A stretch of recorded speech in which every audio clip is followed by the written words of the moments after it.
Okay students, really wish you are going fine and मैं उम्मीद करता हूँ आज का दिन आपका काफ़ी अच्छा गुजरा होगा।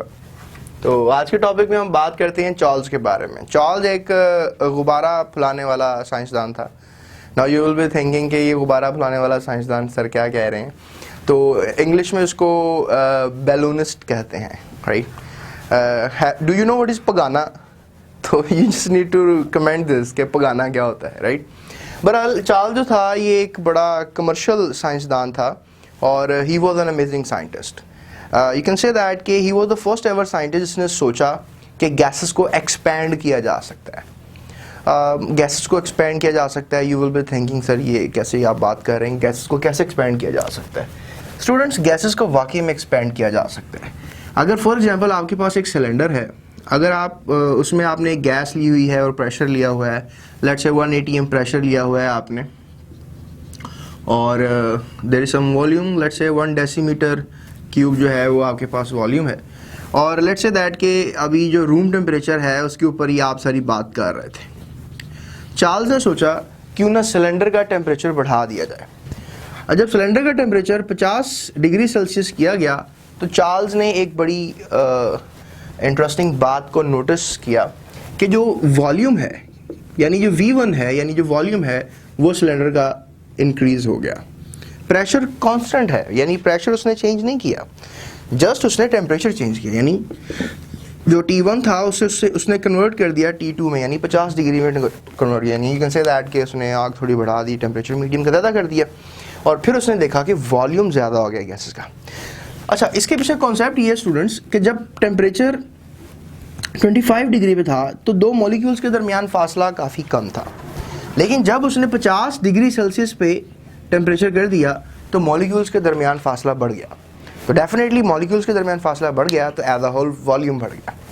सो इस तरीके से चार्ल्स ने अपने आइडिया को साइंटिफिक सोसाइटी में एक पेपर के थ्रू लॉन्च किया और उसने कहा कि जो वॉल्यूम है किसी भी गैस का, that is directly related with the temperature, यानी that is directly proportional to the temperature, and you just need to kept constant the pressure, यानी pressure is constant, you're not doing to change the pressure।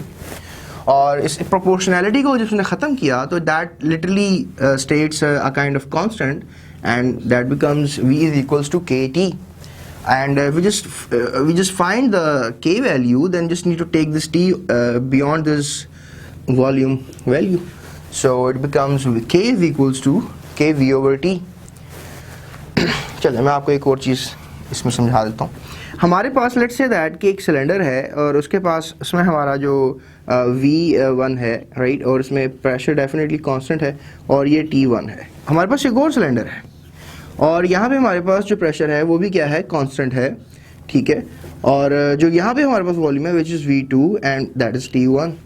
अब इसका जो relation निकलेगा that will be something like V1 over T1 is equals to K, और इसका जो relation निकलेगा that is equal to V2 over T2 is equals to K। अब जब ये रेशो निकला V1 ओवर T1 का और ये रेशो निकला V2 ओवर T2 का, वेरी इंटरेस्टिंगली जैसे बॉयल ने इस चीज़ को देखा कांस्टेंट को, वैसे ही चार्ल्स ने इस चीज़ को देखा कि ये जो रेशो होता है वॉल्यूम का और टेम्परेचर का, ये हमेशा कांस्टेंट होता है। लिहाजा उसने इस रिलेशन की मदद से, इस इक्वेशन की मदद से रिलेशन बनाया, यानी V1 is equals to V1 T over T1 is equals to V2 over T2, and that becomes the Charles law. Now you can just take 3 cylinders, so V1 over T1 is equal to V2 over T2 is equal to V3 over T3, and that was very interestingly said. So you can say that इसकी definition ये है, the volume of a given mass of a gas is directly proportional to the absolute temperature when the pressure is kept constant.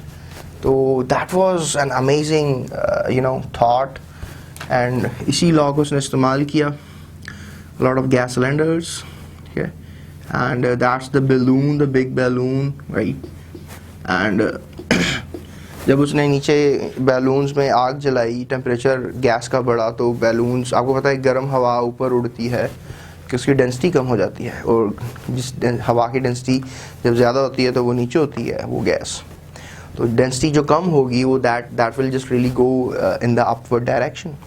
तो उसने जब cylinders को on किया तो गर्म हवा जो थी वो ऊपर की तरफ उठने लगी और गुब्बारा जो था ऊपर की तरफ उठ गया।